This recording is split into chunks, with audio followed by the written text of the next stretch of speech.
Hey everyone, Austin from Cultivated Culture here, and today we're going to be walking through a formula for answering what is your biggest weakness in a job interview. Now, this question is kind of a doozy, right? It is dreaded by candidates everywhere, but loved by interviewers because it really allows interviewers to separate the potentially great candidates from the bad without doing a whole lot of work on their end. See, there is actually a correct answer to this question, but most candidates don't answer it the right way. And so they get pushed aside into a stack that potentially doesn't get moved on to the next round, while the very few people that do answer it correctly are automatically shortlisted because of their ability to answer this the right way. So in today's video, I'm going to start by showing you the two mistakes that a lot of people make, and then we're going to walk through a formula that you can use to absolutely crush this question every single time. So, to start with the mistakes, candidates typically answer this question one of two ways, both of which are incorrect. The first is trying to spin a strength as a weakness. For example, this is when somebody says, I'm my biggest weakness is the fact that I'm too detail oriented. I make sure that every I is dotted. I make sure that every T is crossed. And it takes me a little bit longer to get through things, but that's okay because you can guarantee yourself that the end result is going to be absolutely perfect. Or it's somebody who says something like, I work too much. I get in the office too early. I leave a little late to a fault. There's that whole work-life balance thing. But to be honest, I just love my work and I love putting in the hours and I love the mission that you guys have. And I can't wait to get started at your company.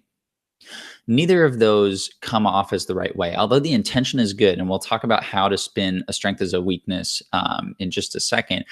Answering that way, where you try to spin something that is clearly not a weakness as your biggest weakness, that's very transparent. It kind of makes the person sitting across the table feel like, what do you think I am, an idiot? They see right through it. It can be kind of unprofessional. So we definitely don't want to do that. The second mistake that people make is oversharing, sharing a little bit too much, kind of like in the cartoon here on this slide. And that's basically when people come in and they say something like, I am just really, really nervous about talking to people I've never met before. Honestly, like I was terrified before I got to this interview. I was shaking, and I sometimes I lose my train of thought, and I start rambling. But like you're cool, so it's fine. Like I feel a little bit more comfortable, but I'm just I'm still working on getting over it. And sometimes I just freeze up, and I'm gonna get over it. I promise. But yeah, I definitely say that that's my biggest weakness. When you answer like that, one doesn't come across as very confident, and it also can pull you out of contention for the job. So, for example, if you are interviewing for a job in sales and you gave the answer that I just gave, a salesperson needs to be able to build relationships with people they've never met before and not be afraid to reach out cold. And so that's going to pull you out of contention for the job. So if your weakness is truly something that will affect your ability to get the job, you don't want to be too honest there either. So those are the two biggest mistakes that people make when answering this question. Now let's talk about the formula for answering this the correct way so you can give a great answer every time. So what we're going to do here is we're going to start by picking a skill or a trait that you actually are weak at and you've actively been working to improve. And then we're going to describe how that's been a challenge in the past. Then we're going to walk through the actions we took to improve it. And then we're going to showcase the results we've gotten since we've worked on it. And then we're going to also include a testimonial if we can get one from a colleague or a manager or a friend or something like that. So this is typically what that's going to look like in an actual answer that you can go and rehearse. So we'd say, in the past, my weakness was a big challenge for me. I'd get incredibly nervous when I had to do X, Y, or Z. I realized this was hindering my progress as a professional and an individual, so I decided to take these actions. After several months of working through it, I can honestly say that this weakness is something I'm starting to enjoy. Most recently, I actually got X, Y, and Z results, and my colleagues told me that they noticed a big difference in the way that I was handling those situations. So this is a general template where you can plug in different weaknesses and the different actions and the results and all that good stuff. This is kind of the framework, but I want to give you a specific example here. So public speaking tends to be terrifying to a lot of people. And this is personally the biggest weakness that I used when I was interviewing.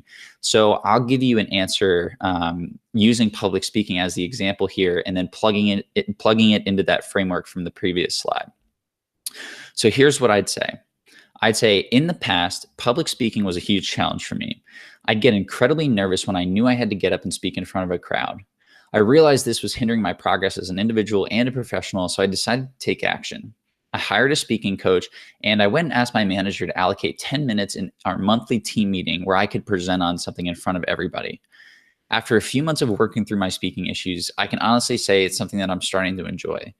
Most recently, I co-led a pitch to one of our biggest potential prospects in the past 5 years. The stakes were high, but we ended up closing them for $5.25 million a year.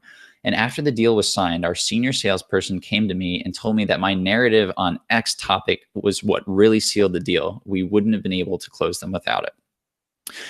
Now, see how this answer takes a weakness that we previously had, something that genuinely we were not strong at and we were working on, but it talks through the steps that we took to overcome it and then the results we got from taking those actions. This is what the company wants to see because they know we're all human. They know we all have weaknesses, but they want people who are motivated to improve, and they want people who aren't afraid to go out and take action against that. So the next time that you have an interview and somebody asks you what your biggest weakness is, feel free to use this framework, practice it a few times before you walk in the room. And I promise you, you will ace this answer and you will set yourself apart from all of the other candidates applying for that job.